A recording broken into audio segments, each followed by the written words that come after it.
Last second chapter आपका है ये sustainable development, environment and sustainable development इसका पूरा नाम है।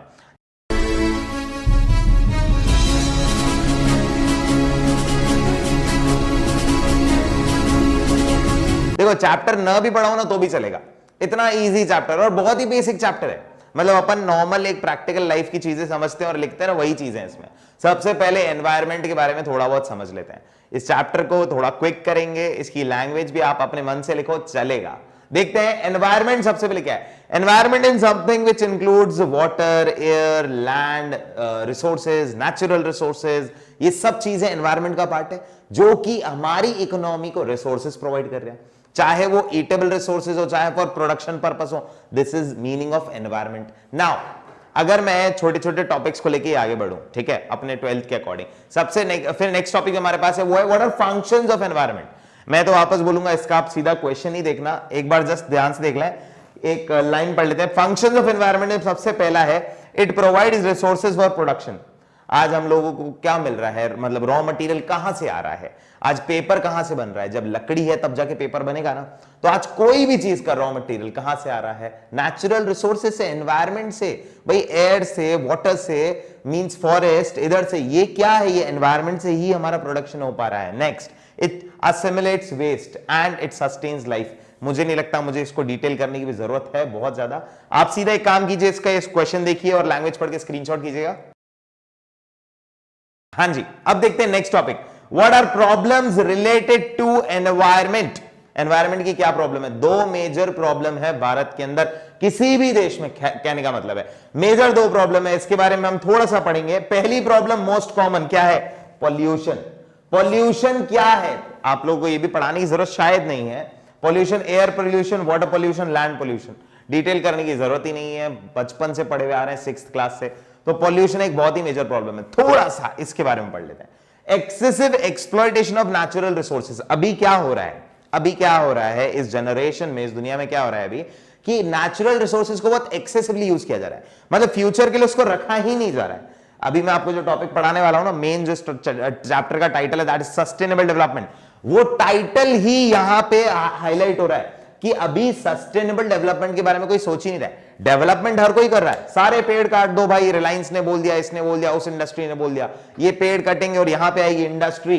ये क्या है, अभी तो वो पेड़ कट गए, पर फ्यूचर में जमीन ही नहीं बचेगी, ऑक्सीजन के लिए जगह ही नहीं बचेगी। मतलब excessive use of natural resources हो रहा है। तो पेड़ कटने का मतलब क्या है? Deforestation. It is a process known as deforestation.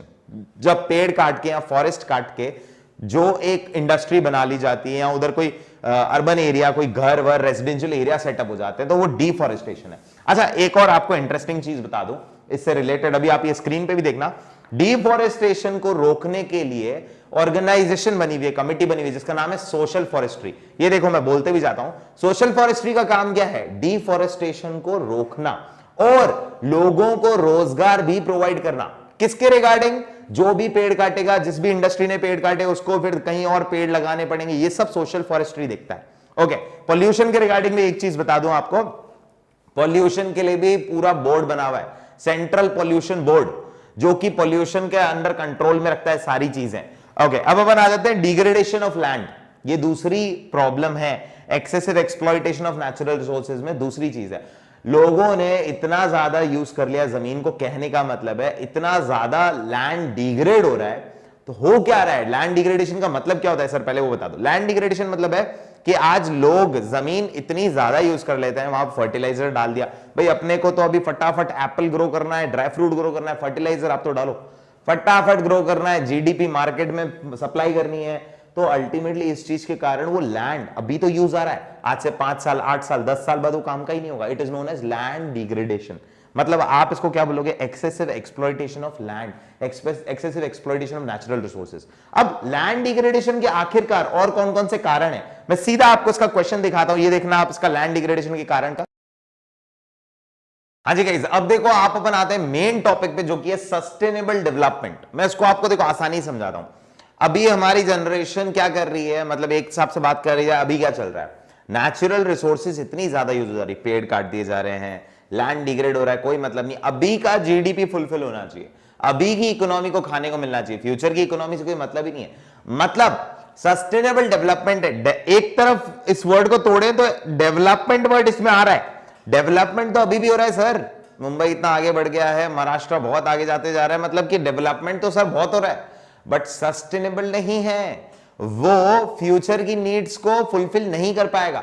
अच्छा, सस्टेनेबल डेवलपमेंट होता क्या है, डेफिनेशन पढ़ो। It is the process which fulfill the need of present generation without challenging the abilities of future generation to fulfill their needs। वापस, present generation की need को भी fulfil करेगा और फ्यूचर जनरेशन की नीड को भी इंपेयर नहीं होने देगा, नुकसान नहीं पहुंचाएगा। ये है sustainable development. Sustainable development, development without harming the environment या फिर बाय प्रोटेक्टिंग द एनवायरमेंट। अब अपन सिंपल वे से बात करते हैं। सर आप एक सिंपल भी चीज समझा दो कि इसके क्या क्या कैरेक्टरिस्टिक्स, मतलब आज सस्टेनेबल डेवलपमेंट दिखेगा कैसे, ये हो रहा है आपको जब real per capita income rise होती हुई दिखेगी।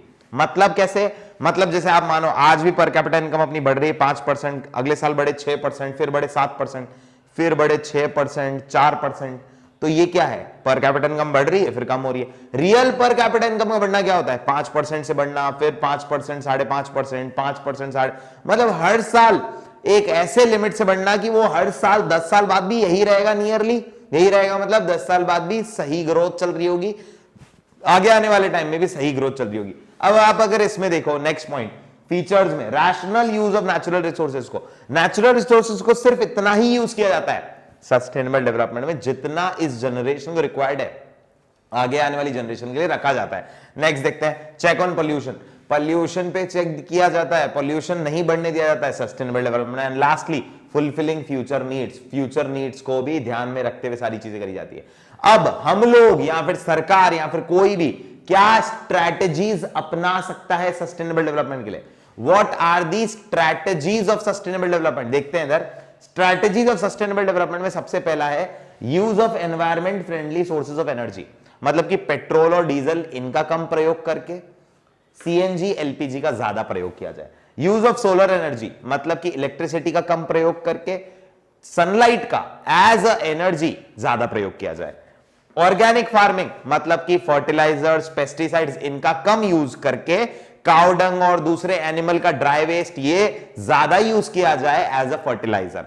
नेक्स्ट बात करी जाए laws, strict laws on disposal of chemical effluents, जो भी केमिकल एफ्लुएंट्स डिस्पोज करेगा नदियों में या कहीं पे भी, उसके एक सख्त कानून बनने चाहिए कि भाई इतना आप पे टैक्स लगेगा, ये बनाने चाहिए, और बने हुए तो हैं और बनाने चाहिए, या फिर सस्टेनेबल डेवलपमेंट करने के लिए उस चीज पे तो सबसे पहले रोक लगानी चाहिए। नेक्स्ट, मैनेजिंग दी वेस्ट, आज अपन लोग देख रहे हैं अगर प्रॉपर मैनेजमेंट ऑफ वेस्ट करें, वो ब्लू डस्टबिन, ग्रीन डस्टबिन, मतलब management of waste will help in sustainable development. And lastly public means of transport, normal गाड़ियां, पब्लिक व्हीकल्स को ज्यादा यूज करके, बसेज में ज्यादा ट्रैवल करके, रादर देन कार्स और टू व्हीलर्स। अपन सिंपल बात करें सर इसको लिखना कैसे, मैं तो आपको क्या बोला, ये चैप्टर बड़ा आसान है। मैं इसके लिए लास्ट वाले टॉपिक के लिए, कौन सा topic, strategies of sustainable development के लिए, आप ये देखो क्वेश्चन और खींचो स्क्रीनशॉट।